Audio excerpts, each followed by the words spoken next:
PBBM bibisita sa probinsya ng Sorsogon sa pagdiriwang ng Kasanggayahan Festival. Ang buong detalye ng balita nasa linya si Megapo Patrol number 28, ang aming News Director, Jomar Hestre.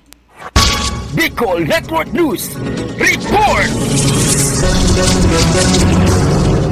Inaasahan ang pagbisita ni President Ferdinand Bongbong Marcos Jr. sa probinsya ng Sorsogon ngayong darating na Oktubre 17, 2024 bilang panauhing pangdangal sa pagdiriwang ng Kasanggayahan Festival.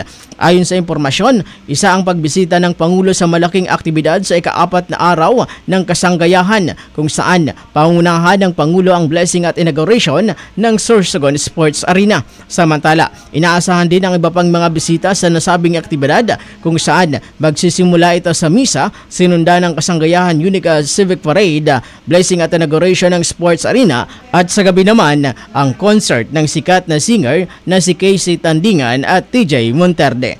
Para sa Bicol Network News, ito po si Mega Patrol number 28, Jomar Hastre, tatak tunay na serbisyo.